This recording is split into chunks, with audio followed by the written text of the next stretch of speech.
Hey guys, welcome back. Alright, so today we're doing some mechanical work. We're going to hopefully get this fuel cell finished up. So a while back we designed it, we got it all laser cut, we welded it basically together. You can see we got our mounting system, so it's up in the car and all that's good. But there's no holes for fuel to go in or out. And this fuel tank, we've actually got 4 separate things we got to add. So you can see the 2 at the top. This giant one, this is going to be the fuel filler. This is the vent for the fuel tank. And then I don't have it marked yet. We'll probably do this out of the car, but here's the bottom of the tank on the passenger side. One side, this corner here, this is the fuel feed. Because when you accelerate, the fuel's going to slosh backwards, so we want the fuel feed to be here. And we'll put the fuel return on the other side. So pretty straightforward. Let me show you how we're going to do the fittings. So these are the top ones. This is kind of expensive, but this is how I wanted to do it. So what you could do is weld a fitting right to the tank. Now that's actually a lightweight way of doing it, but the problem is if you ever damage like the AN threads or the fitting or whatever, it's welded to the tank, you're kind of screwed. So what I wanted to do for kind of serviceability, even though it adds weight and cost, is weld on a threaded fitting, like a orb fitting or whatever, or like a O-ring boss weld-on bung, and then thread our fittings into that. And that's what we're going to do. So I got all these ordered. This is a 20 AN, so fucking gigantic. And I bought this plug, which is actually expensive and hard to find, but it's low profile, and that's basically our fuel cap. And I kind of like this for a few reasons. 20 AN, once you open this up, it's huge, so you can fill the tank quickly, no issues there. And I can plug the tank and it requires a tool to open this, which I like.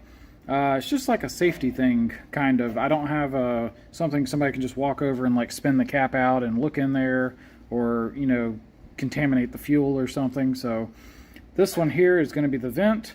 Kind of the same idea. We're going to have a hose that hooks to this, but we'll be able to take the hose off and cap that with a plug if we want to store the car or something, so that it's not just venting all of our methanol. And methanol absorbs water, so if you leave it vented all the time, it's going to get full of water anyway. So anyway, we got those 2 marked. We're going to go ahead and pull the tank out, get our marks on this area, start cutting metal, and then begin welding, get these bungs put in. I think that's it on the gas tank, which is funny because I've been like dreading all the work, but for some reason I create this in my head, because now I'm looking at it and I'm like, oh, that's it. You just drill some holes, weld the bungs on, and that's it, because I think that's it. So we're going to get this knocked out, and it's kind of boring, but I've got a diagram, and I know where every single hose and fitting and part, every size, like our fuel pump, I think is like 12-12 or something, O-ring boss. Maybe it's 10 or 12. I think it's 12. So basically we're going to have, coming out of the fuel tank, you'll have 12. You got to go through a single filter, goes into the pump. Once it comes out of the pump, I think we go to 10 AN. And then from that point on, it's got to go to like another filter, pressure regulator, to the fuel rail, all that stuff, and then back to the tank. So we got it figured out. We got a ton of fittings, and we're going to get going on this fuel tank. Okay, check it out. So we just put our holes in here. That's our fill hole, 20 AN. That's our vent, it's a number 8. That's our return, a number 10. And actually on the bottom, we put our last hole. That's a number 12. And this little bitty one, that's just a vent for back purge. That'll be the last one we weld shut. So anyway, we got the holes in, took a water hose, rinsed it really good to try to get all the metal chips out. Sounds horrible, but if there's a few left over, they're literally going straight to the filter. But we rinsed the crap out of it, sprayed it with cleaning fluid, rinsed it, should be good to go. Now we got to get it dried off and get the back purge and get ready to start welding, but it's looking good. Now, I do want to mention one thing. See how clean these holes look? Like, they look amazing. Let me show you how we did that. So I bought this a while back. I bought 2 of these. So I've got this one. These are hole cutters from Blair, whatever. Yeah, Blair. Made in USA. These are actually like high-speed steel. These are high quality. So you think of like a regular hole cutter. They're these cheap, crappy, they kind of do the job. They work pretty good in wood. If you've ever used a hole cutter in steel, you guys know what I'm talking about. They don't work that great. See this picture? That's basically what happens. They look like they're machined after this thing gets done. And this made it so easy. I actually forgot I had this, and I was thinking about like drilling the holes and wallering them out with a bit burr or something, but I forgot I had these.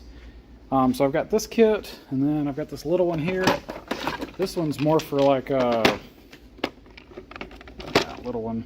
This is more for like drilling out spot welds or just little bitty holes. But same thing, needed it. Having the right tool for the job makes all the difference. And we had to use this one, a 2-inch, and you can see for stainless steel, 95 RPMs. So you gotta go slow. You go too fast, you'll overheat it, burn the tips up. But I mean, like I cut metal with these, they look brand new. These are all precision machined. They're badass. So highly recommend. Unfortunately, I think these are like $100 or a little over. Not really cheap, but man, what a difference. Because cutting, you guys that have cut metal, steel is way worse than wood, but stainless is worse than regular steel. And this is stainless, and these things just cut right through, cutting chips. Worked great. So highly recommend.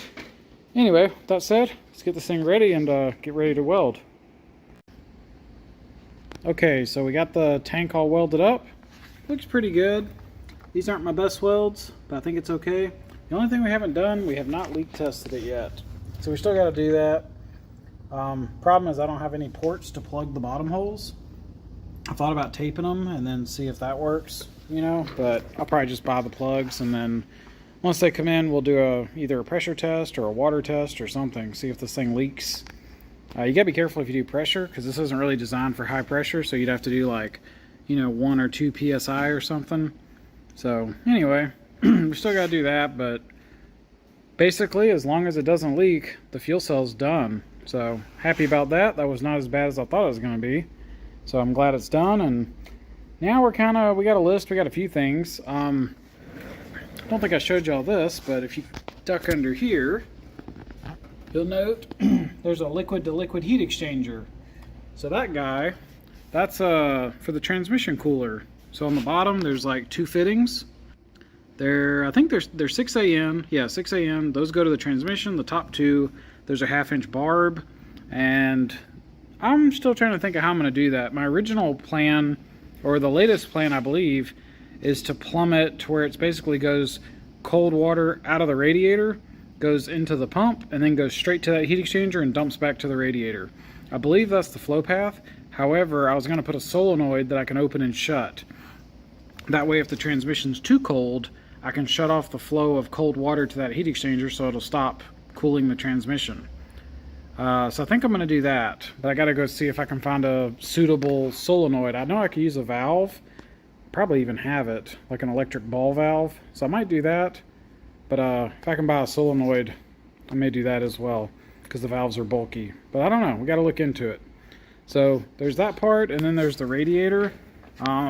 We wanted to get the fuel cell in. Obviously, you know, radiators go on the front, so it's going to be on this side. We're keeping the right-hand side open.